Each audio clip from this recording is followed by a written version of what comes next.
Hello बच्चों, Minto school में आप लोगों का स्वागत है। तो आज हम ज्योग्राफी के class 9th geography chapter second में भौतिक स्वरूप संरचना एवं कुछावच के बारे में पढ़ना है।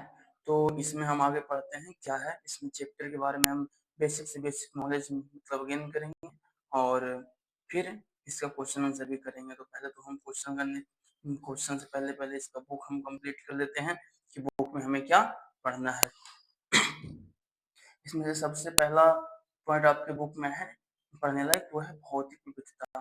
भौतिक विविधता मतलब भारत एक विशाल देश है कि नहीं, जहाँ पर्वत, पठार, मैदान, मरुस्थल, द्वीप समूह जैसी विविधताएं पाई जाती है। मतलब अलग अलग प्रकार के मरुस्थल, द्वीप समूह पाई जाती है, ठीक है ना।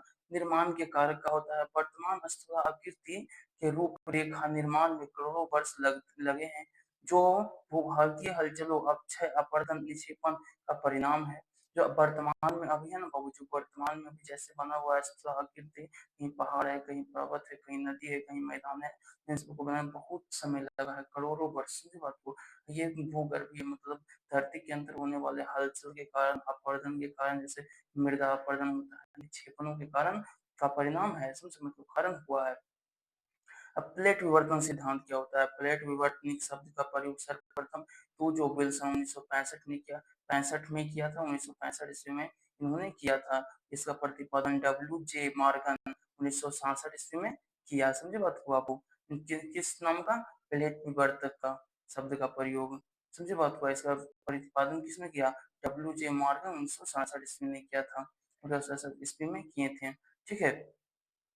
अब भूपटल के संरचना का, भूपटल संरचना के बारे में पढ़ेंगे। इस सिद्धांत के अनुसार पृथ्वी की ऊपरी पट्टी 6 बड़ी और 9 छोटी प्लेटों से मिलकर बनी है।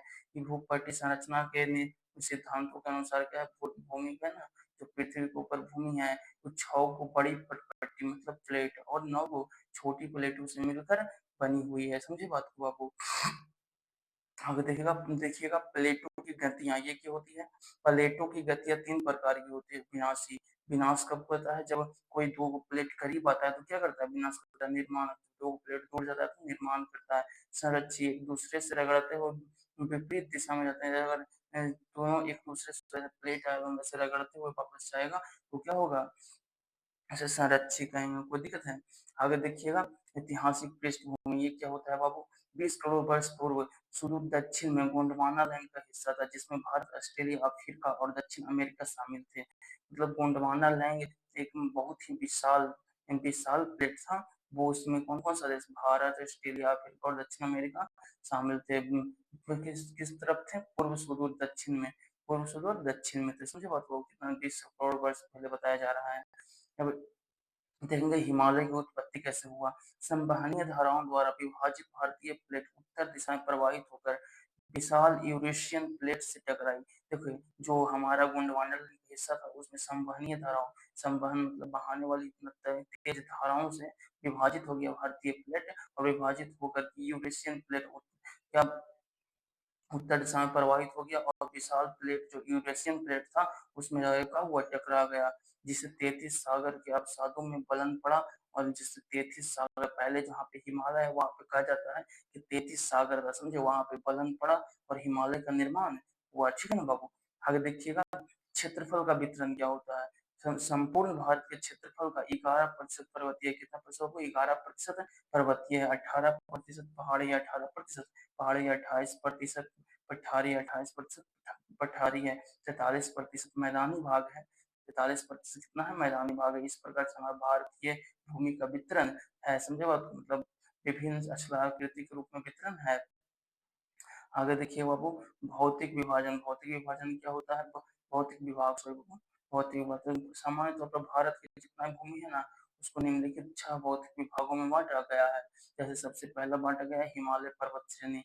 हिमालय पर्वत श्रेणी में क्या पढ़ना है? सबसे पहले भौगोलिक स्वरूप, इसका भौगोलिक स्वरूप कैसा है हिमालय पर्वत श्रेणी का? यह भूगर्भीय और नवीन और बनावट के दृष्टिकोण से बलित अर्थात मुड़दार पर्वत श्रृंखला, एक पर्वत श्रृंखला है जो भूगर्भीय रूप से नवीन है और बनावट के दृष्टिकोण से मुड़दार है, मुड़ा हुआ है। समझे बात को?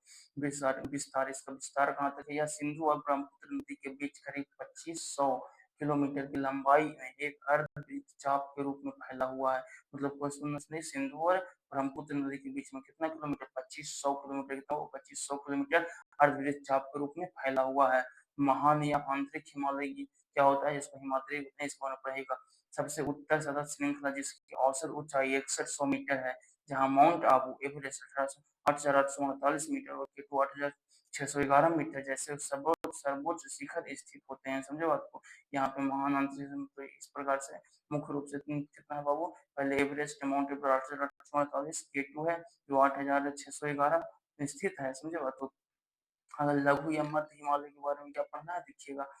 अत्यधिक कटी छठी श्रृंखला जिसकी ऊंचाई 1800 से 4500 मीटर है। यहाँ कश्मीर घाटी, शिमला, मंसूरी, नैनीताल जैसे पर्यटन स्थल और मर्ग, गुलमर्ग, गुलमर्ग मतलब होता है घास के मैदान, नामक घास के मैदान का है बाबू, यहाँ पे स्थित है। समझे बात को। देखिएगा, आगे देखिए, वो बाहरी हिमालय या शिवालिक की सबसे दक्षिण और निचली श्रृंखला औसत ऊंचाई 900 से 1500 मीटर भी है। मतलब सबसे बाहरी, बाहर वाला सबसे नीचे वाला हिस्सा है, उसके बारे में बोल रहा है। जहाँ देहरादून, पाटलिपुत्र जैसी विस्तृत घाटियां हैं।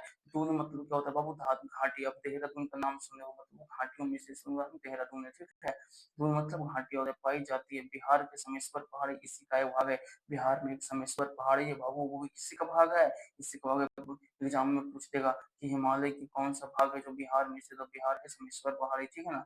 आगे देखिएगा, आगे हम लोगों को पढ़ना हुआ हिमालय का पश्चिम से पूरब की ओर वर्गीकरण।